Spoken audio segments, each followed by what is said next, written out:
changing your life one story at a time. This is the Chicken Soup for the Soul podcast with Editor-in-Chief Amy Newmark. Hey, it's Amy Newmark with your daily dose of Chicken Soup for the Soul inspiration. It's Friend Friday, and today I'm going to chat with my co-author, Brooke Burke-Charvet, about our brand new book, Chicken Soup for the Soul, The Joy of Less. I'm sure you all know who Brooke Burke-Charvet is. She's a mother of four, most importantly. She's an actress. She's an entrepreneur. She has a wonderful website called modernmom.com. She was the host of Dancing with the Stars for many years after winning the competition. She is the host of our Chicken Soup for the Soul's Hidden Heroes television show on CBS. And she's going to be a contestant on Celebrity Apprentice later this year. So, Brooke, welcome to the Chicken Soup for the Soul podcast. Thank you. This is my first podcast, so I'm so excited, Amy. You know, this was my first podcast, too, when I started this a couple of months ago, and our listenership is soaring. This has been a huge success, so I'm really excited to have you on it while it's fairly new. And I'm really excited that we're going to talk about Chicken Soup for the Soul, The Joy of Less, because I have to say that this book has had a profound effect on me. And I know that decluttering your house doesn't sound like the most weighty, life-changing thing, but really you live there. And I've been so inspired by this book that I have been cleaning out my closets, my drawers, and I just stare at them now with less stuff in them, and I'm so happy. I'm so happy to hear that. You know, and how many books have you done now? 200? Some crazy number? More than like 200, that, right? and this one has had one of the most profound effects on me. Yep. Well, when you told me that, it made me so happy, and every time I read one of the short stories, I'm so inspired, and it's so fun to be able to sit down, and even though, you know, we went through the whole editing process and read so many stories that came in far and wide to put together these, you know, this collection for The Joy of Less. There's so many great moments. And, you know, by title, people think, well, what's so great about having less or giving up more or doing, you know, fewer things? But I think if people can kind of wrap their head around the concept of learning how to say no to things that don't matter as much to bring more value into your life and to really understand the possibility about connecting more with things that are meaningful and finding more joy in the things that you have. And even what you said when it comes to, like, you know, it's spring right now, spring cleaning and decluttering and having a cleaner space for more creativity, simple things like that people don't understand until you do it are so freeing. After I put the manuscript together with you, I went to Hawaii at the beginning of January, a reward for having put this manuscript together. And I sat down and I wrote 52 decluttering projects to do in 2016. And I've done 16 of them so far, so about a quarter of them. But oh my gosh, Brooke, you're not going to believe what I found. I have this whole cabinet that was filled with pantyhose and tights. I found 30 pairs of white pantyhose. Oh my gosh! When were those even in style? Don't admit that, Amy. Oh my gosh! Keep 2 pairs because those are going to come back around. How many times have I moved 30 pairs of pantyhose? Yeah, that's crazy. It was insane. The other thing that's so fascinating about decluttering and spring cleaning and getting organized, or just making a commitment room by room to go through spaces and get it together.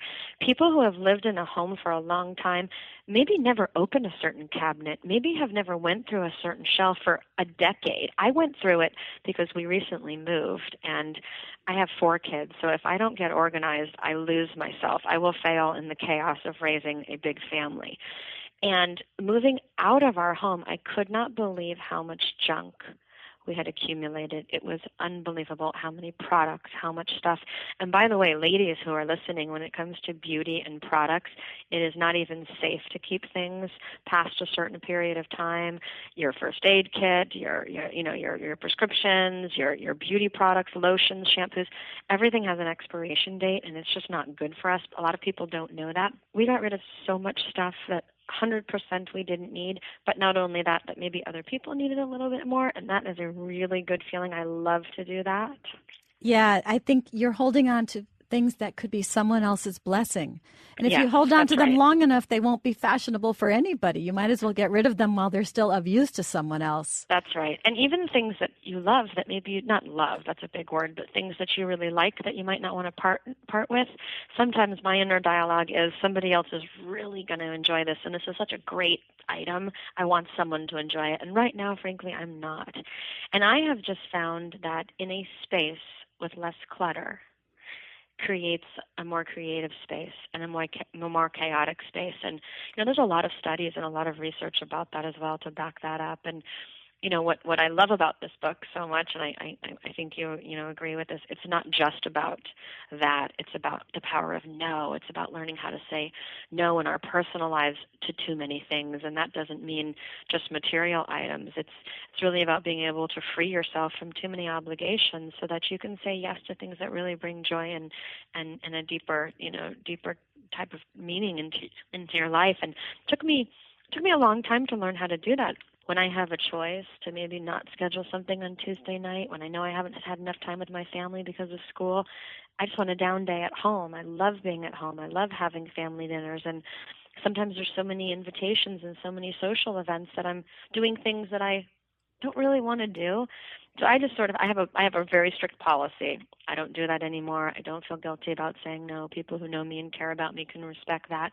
And I really find joy about having more free time to spend with my family, or what a concept, a little bit of me time.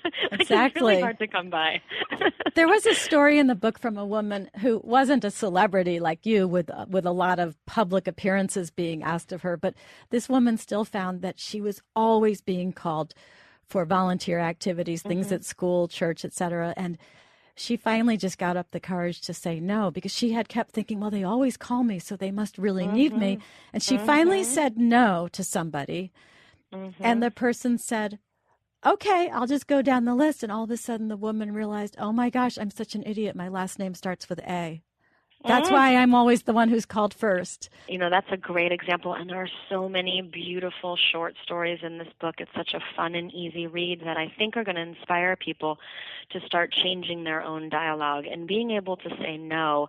It's amazing how, first of all, people will respect it, people will really understand it, but even more importantly, you'll be able to spend more time doing the things that bring happiness and joy in your life. And there's nothing worse than being overwhelmed. There's nothing worse than having to be somewhere where you don't want to be. Of course, sometimes there are things we have to do for different reasons, family obligations and political reasons.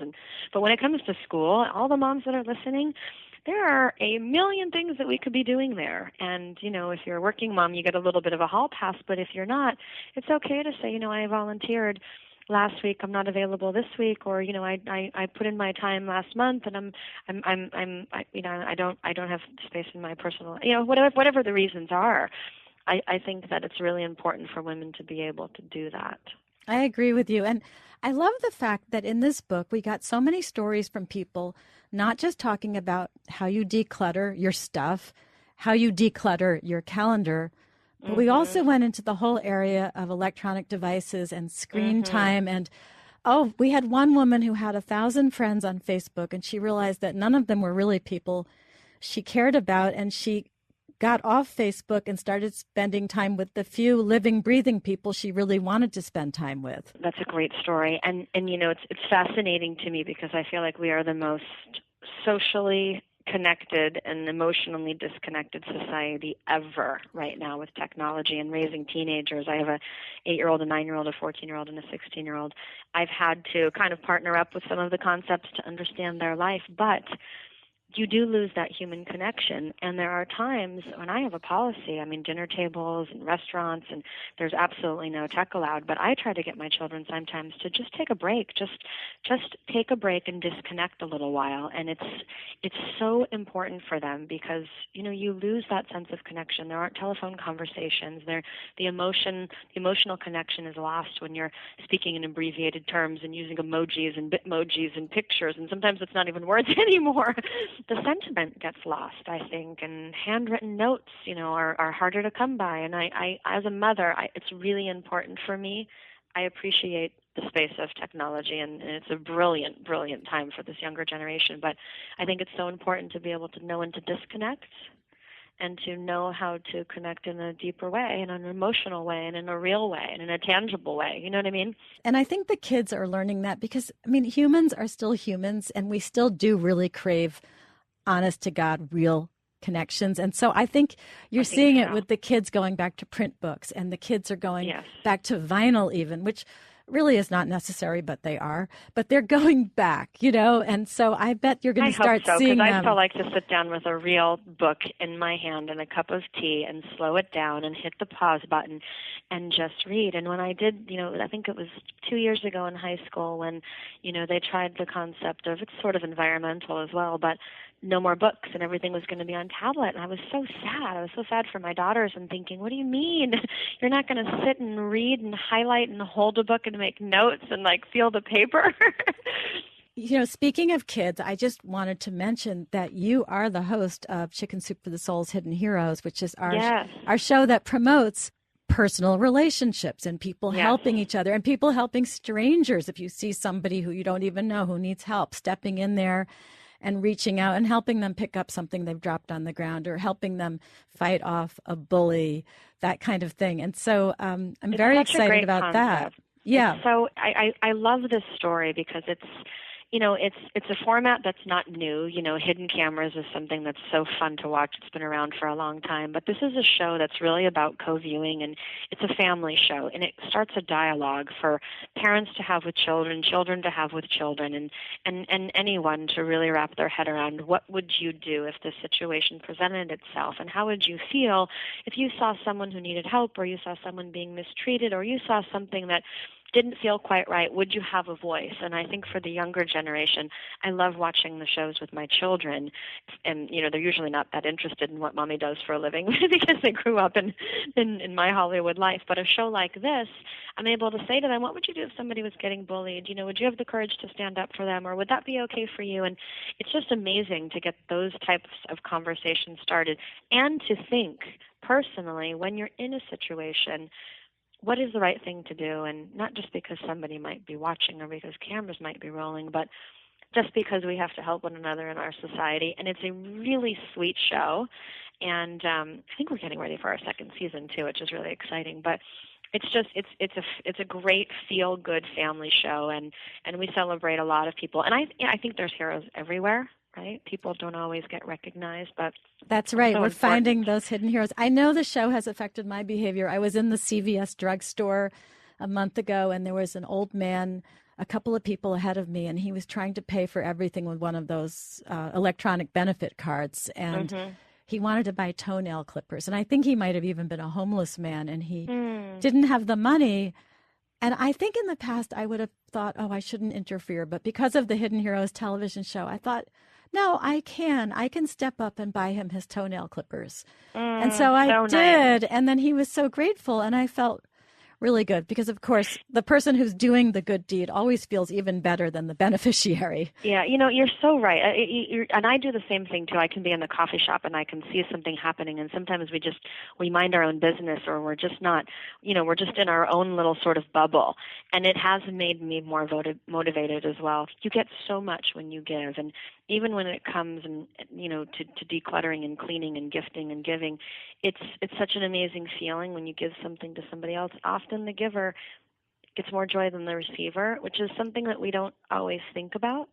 You are so right. This is a great way of wrapping up our podcast, because we're going to tie together decluttering and being a hidden hero, because absolutely, when you declutter your home and you give away all of those things that are someone else's blessing, you are being a truly hidden hero, because nobody at Goodwill or that church thrift shop knows where those goods came from. But you have that little feeling inside where you know you helped somebody. It really is a win-win. Well, thank you, Brooke. I was really pleased that you could find the time in your decluttered calendar to join us today. I know your advice, and our book is going to help a lot of people get charged up to do their spring cleaning. And I want to thank everybody for listening today. I'm Amy Newmark. Thank you. This was really fun. Yeah, and the next time we get together, Brooke, this is what my next podcast is going to be about. It's going to be about a story that will help even the shyest person overcome that shyness and shine. And if you want to learn more about the book that Brooke and I just published together, Chicken Soup for the Soul, The Joy of Less, please go to our website, chickensoup.com.